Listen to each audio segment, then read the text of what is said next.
How's it going, everyone? Um, so the topic I chose for my business intelligence presentation is Magic the Gathering. So I'm just going to go through and do just like a Magic 101. Kind of talk about why I really enjoy it, what I find super interesting about it, all the different ways it kind of correlates to business intelligence, and just like analytics in general. And yeah, I'll just give you some ways to start out for yourself as well. Moving on, I'll talk about myself a little bit and my course goals. So the reason I'm interested in this course is, well, currently I'm majoring as I'm getting a major in accounting and business analytics, with a minor in mathematics and economics.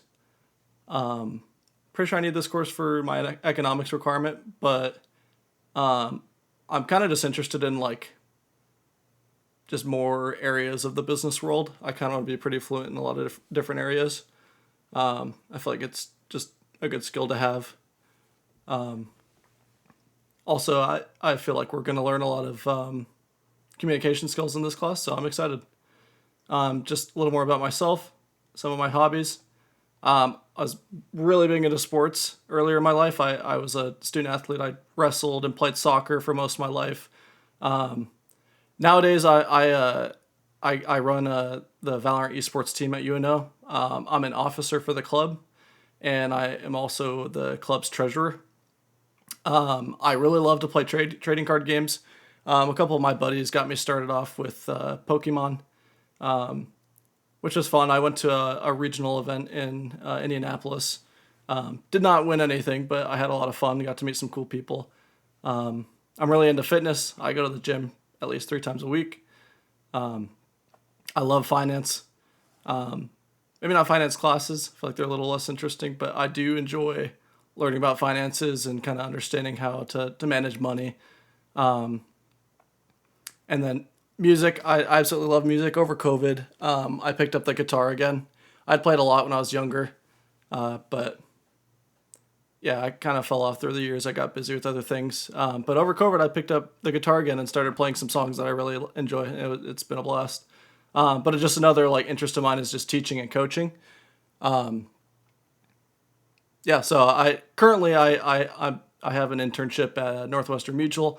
I get to work as a financial advisor, and it's honestly a blast. It's amazing. I'm not the best when it comes to talking to people, but it's obviously something that's challenged me and I've gotten a lot better at. But it's given me the ability to teach people and coach people, and kind of just share the knowledge that I have, and that's kind of why this assignment's kind of cool as well. I'll get to share what I know about magic. As far as a favorite movie goes, Good Will Hunting all the way. It's a great movie. And then final question I have for everyone is, have you ever played a trading card game? Alrighty, so what is Magic?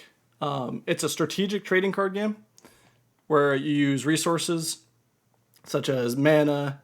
Some cases it's health. Some cases it's this weird energy resource. Like there's a bunch of different ways you can play the game, but for the most part, it's just gonna be mana. And I'll get into that in the next slide, kind of what that is.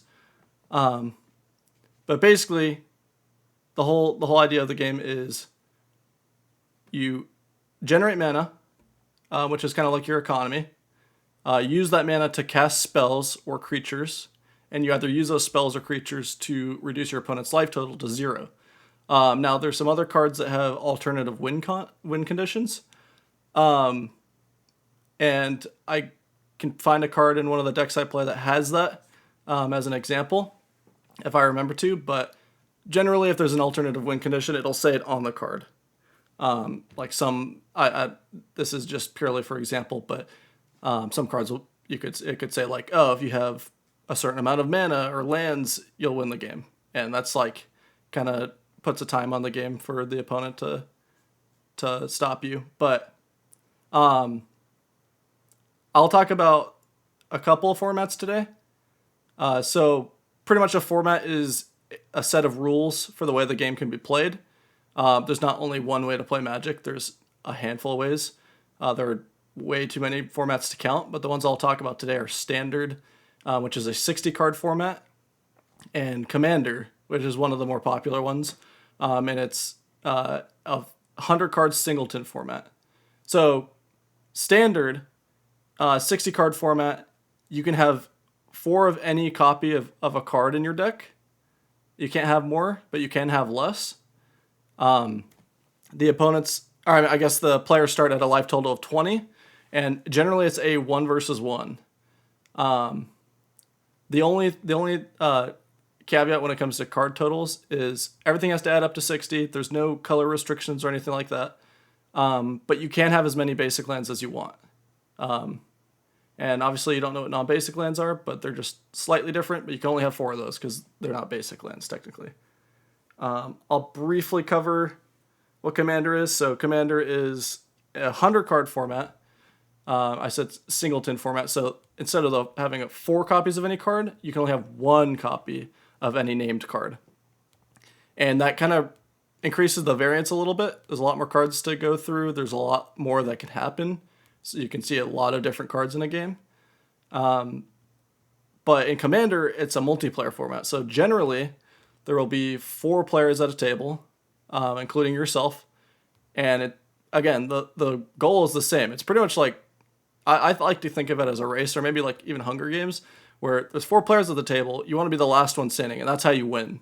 And yeah, I guess I can leave it at that. But it's very complicated. I'll try to explain a little more as we go, but we'll start with the basics. The building blocks of mana and land. So, like I said before, lands are your economy. I'll explain the turn cycle in a little bit, but just to start, you can pretty much have 1 land a turn. And the way it works is you put the land on your field, and generally you can only do that during like your main phases. But these pictures I have over here, that's kind of what lands look like. I know some of the images are a little pixely, but they say basic land. So like this top one says basic land swamp. And you basically, what you do is if you draw into this card, you would play this land down 1 per turn, and you can tap it. And basically, like this image up here, you can tap the card, and it will produce 1 black mana. And I'll get to, when I do a little bit of a demo, I'll get to explaining what this mana does. Like I said before, you can cast spells in creatures. And the cards that are spells or creatures, they'll have a requirement of how much they cost. So say I had a creature I wanted to cast, and it cost 1 black mana. I would tap this land, and it would produce 1 black mana, and I would basically funnel that mana into the card, and I could play it. And it would go onto my field, and then I'd have that black creature. As you can see here, there are 5 different colors in the game. I'll kind of get into the color pie a little bit, but each color has different play styles and different, like, I guess you could say ideologies, like kind of you'll see a lot of themes in the cards that each color has. But as you can kind of get a feel for it, there's a lot of resource management that comes into this. Going back to those formats I was talking about, the 60 card formats, you can have any color in your deck, and if you can imagine 60 cards in a deck, there's this thing called a mana curve. So like if you play really cheap creatures, like they're all 1-cost creatures, you don't need as many lands in your deck because you don't need to statistically draw into them as often. But if you have more expensive creatures in your deck, you need more lands because you have to have the ability to draw into them on time on your curve. Because if you play a land once per turn, but then there's a turn where you don't draw into a land in your hand, then you're not gonna get there, and you're gonna be sad. But moving on. So there's a handful of different card types. I know I've been rambling about a bunch of different things, and it's probably going to be hard to follow, but I'll try to go as simple as possible. So I already covered lands. These tap for mana. They're pretty much your resources in the game. Then there's creature cards. And with all these cards, it'll say, like if I go back to the last slide, it says basic land, swamp. So it says land on the card. A lot of times it'll say creature here instead of basic land. So creatures, they can either serve as attackers or defenders, and they have power and toughness. When I get to the demo, I'll kind of explain this a little more. I'll go through this pretty briefly. An instant is a spell you can cast, and you can cast it at any time. There's a lot of different things that instants can do. Like, if I could give some examples, but it's honestly up to your imagination. There's been so many cards that have been printed that if you can think of something, it's probably been printed as to what it could do. So, like, if I were to give an example, say in that earlier case, I spent the mana to cast a black creature, and then my opponent decided to spend some other mana to cast an instance that says destroy that creature. It'll destroy it. Instants can be cast on any turn, so basically you can cast this on your opponent's turn. Sorceries they're like instants, but you can't cast them on other people's turns. You can only cast them during your main phases, which I will get to in the turn cycle. Enchantments, they're kind of like instants and sorceries, but they stay on the field. They're called, they're a permanent card type, kind of like creatures and lands are. They stay on the field and they give ongoing buffs. Artifacts, they're items and tools. They're usually colorless, so they don't have a distinct color on them. So a lot of times you can use whatever mana color you want to cast them. But think of them kind of as like trinkets, utility. You can do a bunch of different things with them, but generally they'll be permanents that stay on your field. Moving on, we got the color pie. So as I explained kind of before, they have different play styles to them. So we'll start with white. White is kind of like if you want to think of justice and, being right, they kind of have like themes of teamwork and protection. A lot of white cards will gain you life. So there'll be cards that increase your life total or protect your creatures in some sort of way. Moving on to blue. Blue is kind of like your like scientist. If you can think of like a scientist or a wizard, just like all about intelligence and making smart plays. They really like to draw cards. They're really good at it. So blue allows you to draw cards, which drawing cards in a card game allows you to make better plays. You can make better decisions. They have access to the most counter spells out of the other compared to the other cards. Color types. Counter spells.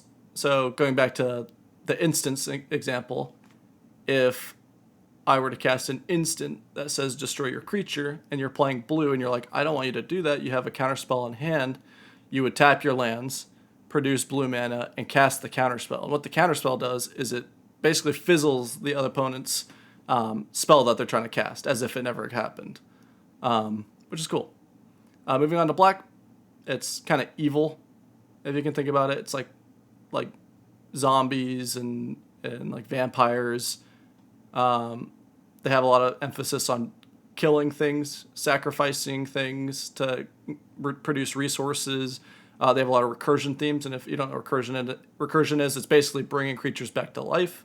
A lot of cool things you can do there. Red, this one's my favorite. It's kind of like chaos, destruction, fire, lightning, those kind of themes. It's all about direct damage. There's a lot of burn spells, as they're called. It's basically, say I were to cast an instant spell, that doesn't say destroy creature, but it says deal 3 damage to it. And if that's enough to kill it, that'll kill the creature. There's also spells that targets people's health directly. So, like I said, in the 60 card format, people start with 20 HP.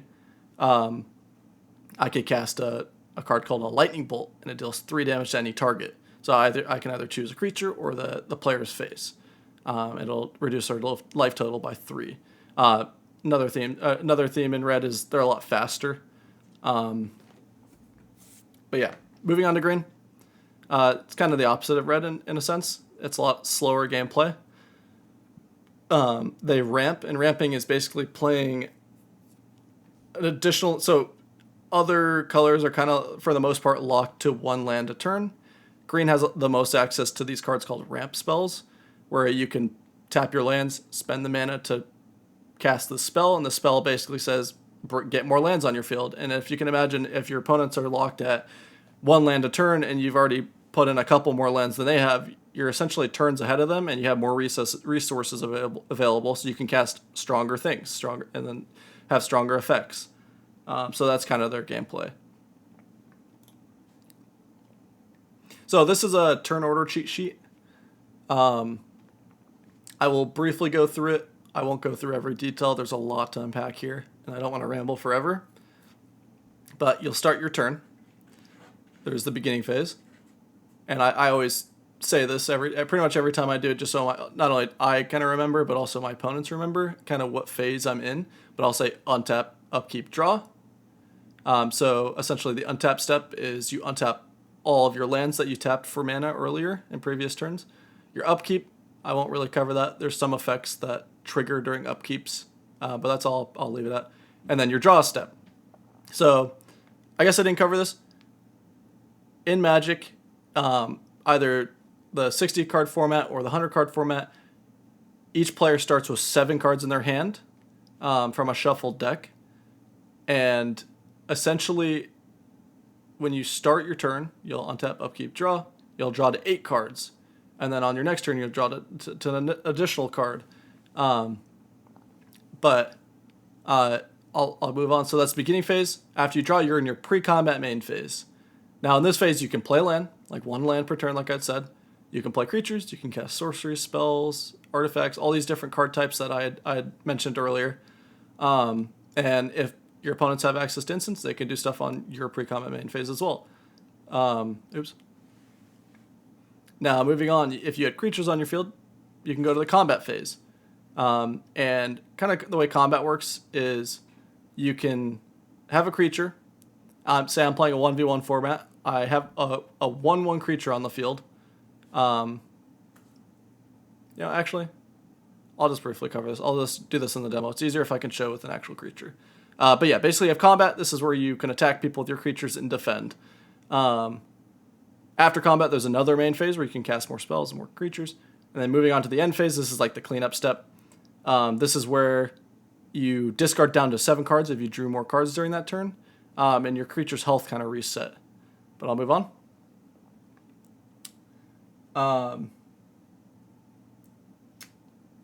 Yep. So, pretty much why I find Magic so interesting is there's a lot of different factors that come into play. There's resource management. There's decisions under uncertainty and like imperfect information. So, kind of like I had mentioned earlier. If you were to start with 7 cards in your hand from a deck that you put together, if you have a 60 card deck, it's like you only see 7 of the 60 cards you have. So it kind of limits what you have. You don't really know what you're going to draw into. You don't know what your opponents have. You don't necessarily know what their goals are. Like I said earlier, there's resource management. There's trade-offs. So like red is a little quicker. Kind of the trade-off for red being faster is you lose card advantage. So it's like if I have the ability to be fast and play a lot of cards, but I don't have the ability to draw into more cards, if the stuff on my board gets removed, I'm kind of just like waiting to draw into something good, and it's like red kind of fizzles out, I guess. Another part that I find really fun is it's like a social game. Now, Commander, the multiplayer format I was talking about, I've made a handful of friends through that format. There's a lot of explaining the game to each other because it's very complicated in some cases. A lot of times you're monologuing what you're doing, which I'll show when I get to the demo, which is kind of tying this into business intelligence. It's kind of explaining how the stuff works, kind of the details, and dumbing it down for people if needed. And then moving on. Another reason I really love it is, again, the community, but also just being creative. There's like a million different ways you could play this game. Oops. Yep. There's a million different ways you could play the game. There's very few restrictions as far as it goes for deck building and 60 card formats. And there are millions of cards you can choose from. So there's just a lot of different ways to play the game. There's a lot of expression. You can do pretty much whatever you want. It's amazing. But I guess I'll move on to the demo. All right, so just briefly covered. This is a like a tabletop simulator. So the application is called Tabletop Simulator. I have 2 decks here. This will be the 60 card demo and the 100 card demo. I'm not going to go through a whole lot. I'll just go through a couple of turns. But this is kind of an application where you can play online if you wanted to, but most of the time I play in person. So, start of the game. I guess I'll show the 100 card format first. This is called Commander, short for EDH. So pretty much you'd start the game. I'd probably have 3 other opponents. Commander is a cool format because you can have a commander. And basically you have 1 card that you can play every single game, and you have 99 other cards that you've built that probably synergize with this commander. So the commander of my choice is usually Herrgast. There's a whole lot of text on there. I won't explain a whole lot, but he allows me to do some pretty cool stuff. The only thing I will explain is that little text that says emerge. And all that allows me to do is cheat in creatures. So he costs 9, which is really expensive. But what emerge allows me to do is cheat him in using like a cheaper creature, because the creature I practically will sacrifice will give me resources to pay for him or other creatures, because he allows other creatures to have emerge. So that's just a brief explanation. So start of the game, I'll draw 7. And look at my hand, there's a lot going on here. So I usually sort by mana values, and I will try to explain briefly. So this is a land. It doesn't look like the basic, it doesn't look anything like the basic lands I showed in the slides, but you can tell it's a land because it says land dash Urza's Power Plant. Urza's Power Plant is just the type, but land, this is the card type, it's a land. So basically, if I were to start us off, I would untap, upkeep, draw my card. I drew into a creature. This one says artifact creature, but I know it's a creature because it says creature. Kind of like I said earlier, this is an artifact. So it's kind of like a utility rock. This one gives me mana, so it almost acts like a land. It's very good because if I can, I guess I'll show. So untap, upkeep, draw. And then on this little cheat sheet, I go to my pre-combat main phase. I can play a land if I want. Play a land. Now I can only play 1 per turn. I can tap this land, so it says add a colorless mana. It's none of the colors that I showed in the slides, but it adds a colorless mana. Don't read the other text, doesn't really matter. But I'll tap this, and practically what's happening is I tap it, and it's floating this colorless mana here. And then say I wanted to cast the Soul Ring or the Shadow Spear, these 2 artifacts. The Soul Ring at the top right, it costs 1 colorless. It doesn't cost anything, any other color, just colorless. This taps for colorless. I will pull the card out, play it. It expends that colorless, and it's on the field. Now this can tap for 2 colorless. And now essentially I've ramped a mana. Then on my next turn, I will have 3 mana when my opponent probably only has 1 if they hadn't ramped. But since I have this 3 mana, or this 2 mana now, because I expended 1, I'll tap this, and what's happening again is 2 floating. I'll use it to cast a Murder Retriever. And that is a creature that sits on the field. It's a permanent, and now that I'll explain creatures, top right's the cost. This creature does something when it dies. So essentially what this creature does, it's a special text, it says when it dies, I get to return an artifact. So say this somehow got destroyed. If this guy punches out, gets blocked, and dies, he will go to the graveyard and return another artifact. But basically, creatures in this game have power and toughness. It's a number in the bottom right. So he's a power 1, toughness 1. So power is left, and power is just kind of like their attack power, how strong they are. And toughness is how much damage they can take. Now moving on to my next turn. Untap, upkeep, draw. All right, I'm cheating a little bit, but just for the sake of the demo.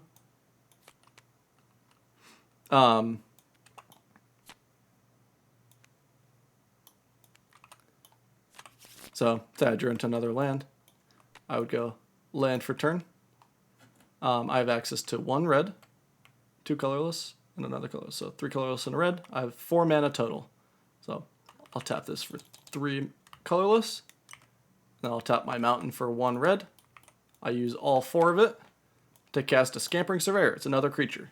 Now this creature does an effect when it enters the battlefield. It says when he enters, search for a basic land or a cave card. Put it into the battlefield tapped. So basically, I'd go search my library, get a land card, put it on the battlefield, tap. And then, so this creature entered last turn, so it doesn't have this thing called Summoning Sickness. This creature entered this turn. So if I wanted to go to my combat step after my pre-combat main, I would then go to combat, and I have this lovely opponent over here. I will say, I'm going to attack at you with this Mer Retriever. And I couldn't attack with this creature because it came in this turn. But this one came in the previous turn. I'll attack at them. They have nothing on their board.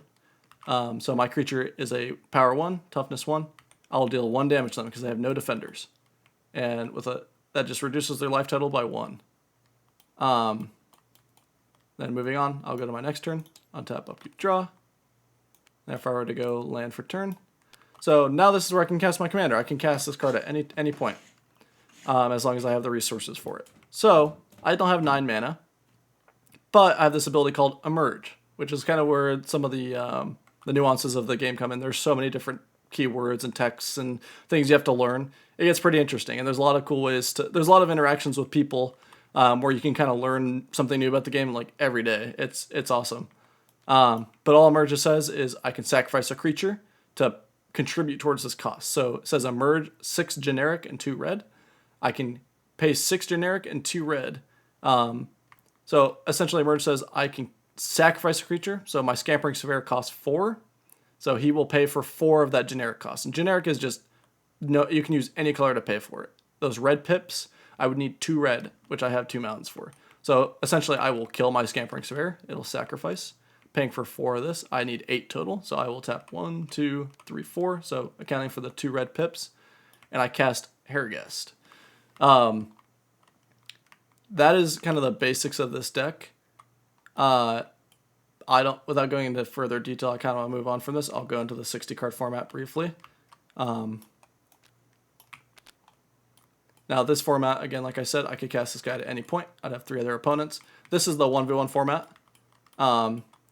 Same concepts here. Start the game, draw 7. Then, let me do something real quick. Oops.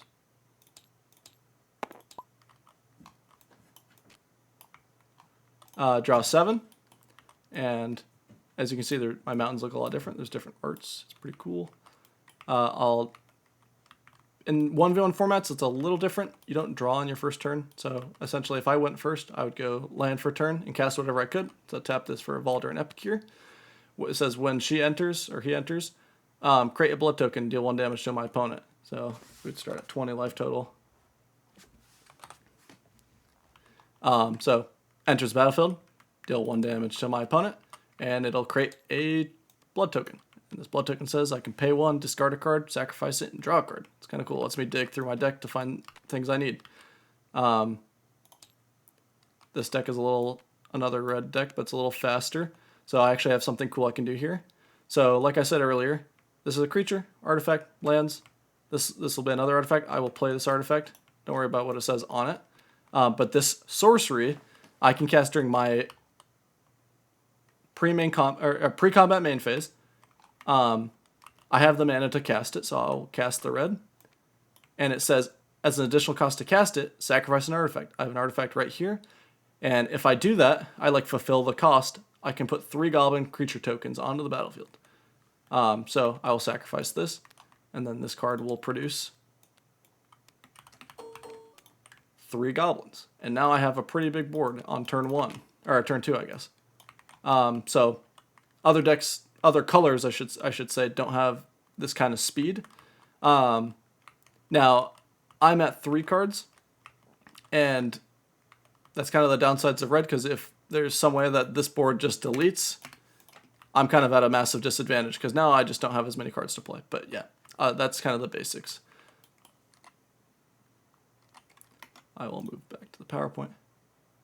I had talked about a lot. I hope I was somewhat comprehensible. There's a lot of details. Tried my best to cover as much as I could. But I will say, this game is very beginner friendly. The commander format that I talked about is a little more complicated, but still very beginner friendly. there are decks called precons. They're pre-constructed decks that Wizard of the Coast, it's the kind of the developers of the game, have created for people to play, and it's pretty cool. Magic does a lot of collabs with different franchises and whatnot. It's fun enough they're doing a Spider-Man and Avatar: The Last Airbender collab pretty soon. But you can, oops, did not mean to do that. You can, ways to start, you can borrow a deck. You can also try a low-cost pre-constructed deck, like I had said. If you know anyone that knows how to play it, most people are pretty happy to teach. I know I am. But also there's Magic Welcome decks. And these are pretty much decks, if you go to Wizard of the Coast website, they're just free little beginner decks. That's kind of how I started. They just, if you go on there, make an account, they'll literally send them to you for free. No shipping, no nothing. It's just completely free, but they'll give you basically a 60 card deck to play like a standard format and learn the game. It's pretty cool. But yeah, just moving on. As a pretty much like a post activity you guys could do. There's this video I have linked.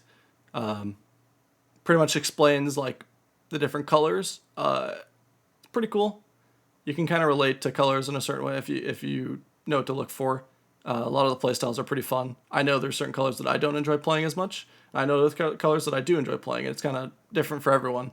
But moving on, kind of talking about when I was talking about resource management, I will do a quick little activity. I will show an open hand, or like an opening hand in my Harrogast deck, which is the 100 card format. And I will pretty much do some open-ended questions to kind of see if you guys could get what I mean about the decisions. So let me clean all this up real quick. So we'll start again. Let me change my color. All right. So draw 7. Now let's look at this hand. There's a lot going on here. I like to organize by the cost again. So we got 1 land, and we have no card we could play on follow-up turns. We only have 1 land a turn, and I need red mana. Now looking at this, I have 1 card to play. My next turn I have nothing to play. I don't know if I would draw into another land, even if I did draw into a mountain, which I would need to cast any of my spells. I pretty much am just like not keeping the tempo I would need to hit a land for turn, so I probably wouldn't keep this hand. So a mulligan is I will put these 7 cards back and draw a new 7. And in Commander you have 1 free mulligan, but yeah, I'll leave it at that. This one, again, I have no lands, so I probably wouldn't keep this hand. And then this would be my second mulligan, so I'd have to discard a card. But look at this one, I have 3 lands now, and I have, 4 lands. And in this case, I don't have a creature to play early enough, but having lands is fine in this deck. But obviously, it's kind of just maximizing the odds I have of making a player staying on pace to make a play to hopefully win the game and reduce my opponent's life total to 0. But yeah. Thanks for watching. Hopefully it wasn't too much. But yeah.